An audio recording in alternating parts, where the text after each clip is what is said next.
Hi! Welcome to the Cozy Nook. Settle in, relax, and together let's enter a world that is full of wonder, is sometimes mysterious, and can even be sinister. In a land far, far away, where magic is endless and dreams always come true. Or do they? I'm your narrator, and today I'm going to be telling you the story of a rosebud, famously known as Sleeping Beauty, as told by the Brothers Grimm, an original story by Charles Perrault. Once upon a time, there lived a king and queen who had no children, and this they lamented very much. But one day, as the queen was walking by the side of the river, a little fish lifted its head out of the water and said, "Your wish shall be fulfilled, and you shall soon have a daughter." What the little fish had foretold soon came to pass, and the queen had a little girl that was so very beautiful the king could not cease looking on for joy, and determined to hold a great feast. So he invited not only his relations, friends, and neighbors, but also all the fairies, that they might be kind and good to his little daughter. Now there were 13 fairies in his kingdom, and he had only 12 golden dishes for them to eat out of, so that he was obliged to leave one of the fairies without an invitation. The rest came, and after the feast was over, they gave all their best gifts to the little princess. One gave her virtue, another beauty, another riches, and so on till she had all that was excellent in the world. When 11 had done blessing her, the 13th, who had not been invited and was very angry on that account, came in and determined to take her revenge. So she cried out, "The king's daughter shall in her 15th year be wounded by a spindle and fall down dead." Then the 12th, who had not yet given her gift, came forward and said, "The bad wish must be fulfilled, but that she could soften it, and that the king's daughter should not die, but fall asleep for 100 years." But the king hoped to save his dear child from the threatened evil and ordered that all the spindles in the kingdom should be bought up and destroyed. All the fairies' gifts were in the meantime fulfilled, for the princess was so beautiful and well-behaved and amiable and wise that everyone who knew her loved her.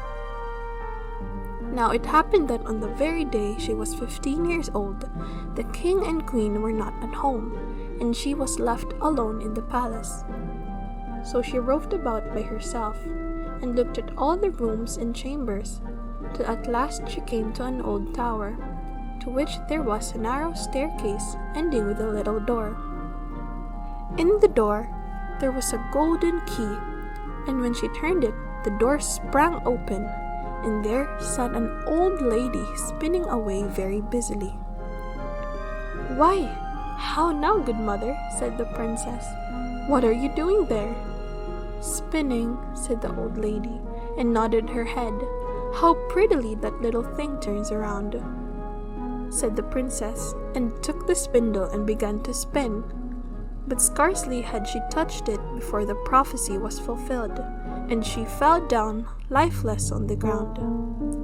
However, she was not dead, but had only fallen into a deep sleep, and the king and queen, who just then came home, and all their court, fell asleep too.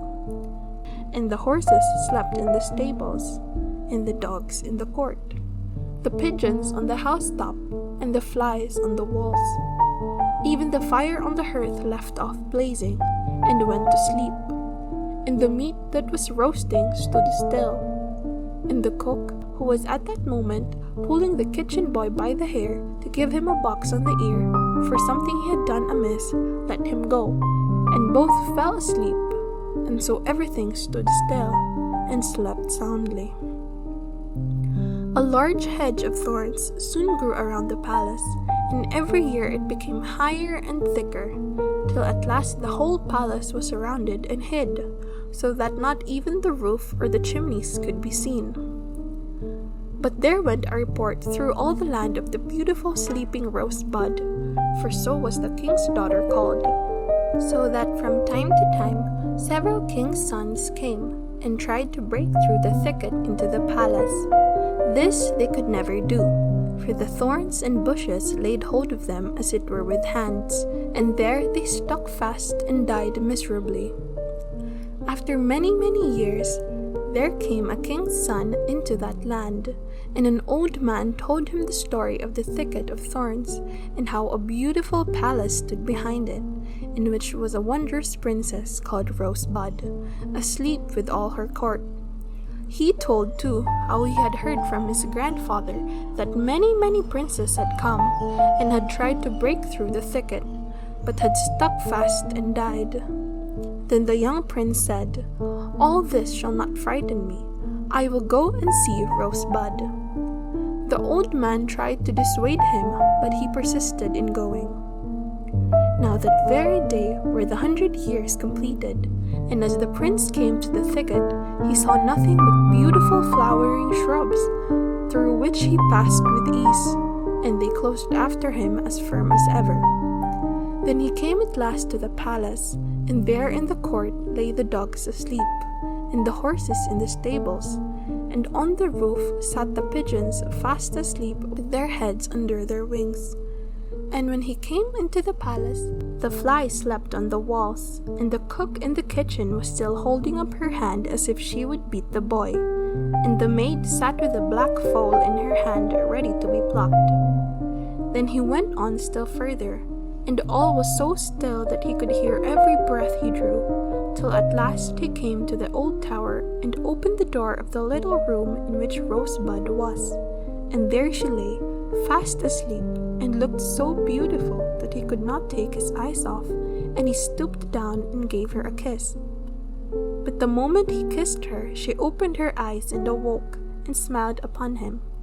Then they went out together, and presently the king and queen also awoke, and all the court, and they gazed on each other with great wonder.